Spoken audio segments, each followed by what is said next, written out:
We're back here at the lab, and this is a continuation of what we've done the past couple of days with high lines. In quick review, we built the track line and we had the control line for our basic high line system.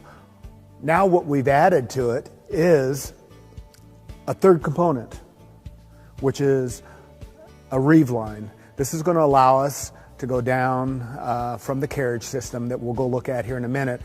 It'll allow us to go down, do our rescue, bring that rescue package back up to the Carriage, and then back to the side again.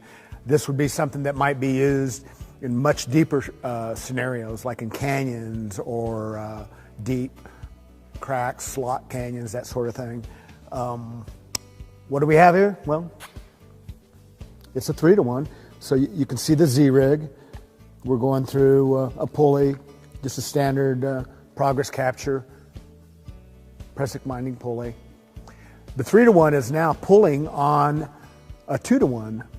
So let's go over and focus on the Carriage system and what this looks like.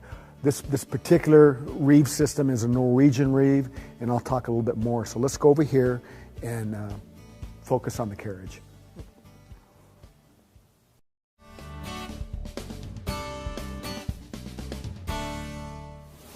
We're looking at a Norwegian Reeve. The Norwegian Reeve terminates at the pulley as opposed to an English Reeve that would terminate at the opposite end. They have different functions depending on what our scenario is and what we're trying to accomplish. There are some similarities, however. You'll see these pressings, opposing pressings, on either leg of this 2-to-1 system. First of all, what do we have here? Well, it's a 6-to-1 mechanical advantage. It's a compound 6-to-1. We looked at the 3-to-1 over there at the edge. So we have a 3-to-1 pulling on this side, pulling on the end of a 2-to-1. 3 times 2 is a 6-to-1, okay? The opposing pressings, why do we have these? As this thing is dropping down into the canyon, we have an extensive amount of rope going down there and probably a pretty good depth. It's not practical for the most part to have a belay line going down there. There tends to be entanglement with that belay line and stuff. So we can give ourselves 2 points of attachment by using these opposing pressings. For instance, if I was to lose this half of the rope, this pressing here would grab a hold. If I were to lose this connection point right here, this side would grab a hold.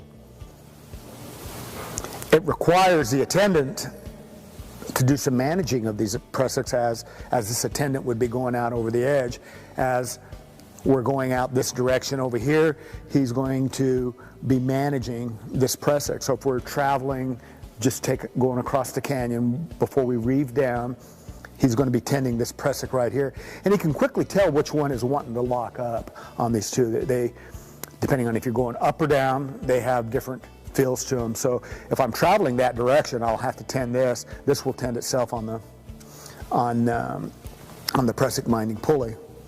As we start to go down the canyon,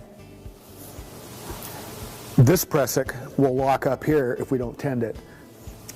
This pressing is going to be tended on top of the pressing minding pulley. So the attendant will have to tend this pressing here. Even if this pressing does lock up, it's an easy fix. We just simply come up a little bit, release this, and then we are on our way going down or coming up. So there's a little bit of a juggling act for the attendant on these opposing pressings on which one they want to tend, whether we're going up or whether we're going down.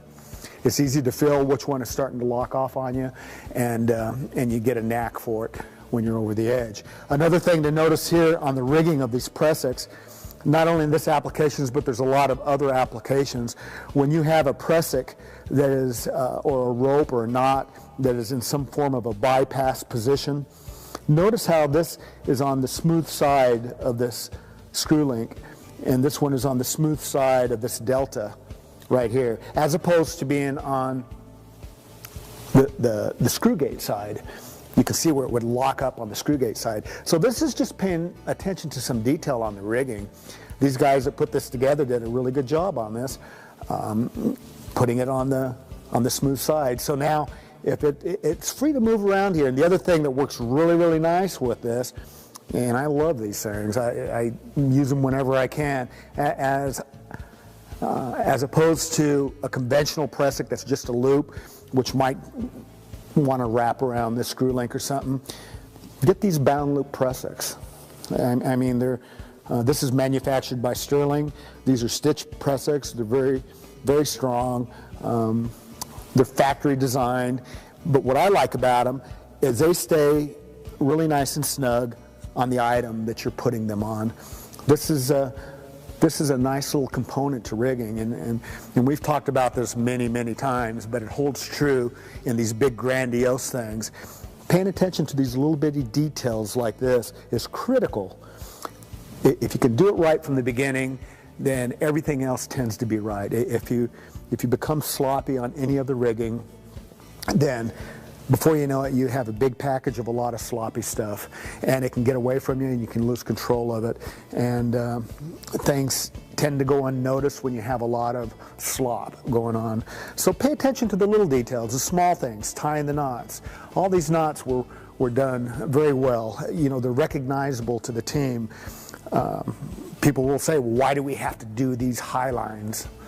You know, are we ever going to do this? You know, we might go a whole career and never have to build a high line. And that's a valid question. For me, the value of it is if you can build one of these things, then you've done some training and you understand how this goes together from a physics standpoint. But it also teaches you and makes you focus on the details. On any given rescue, you could use any one of these components.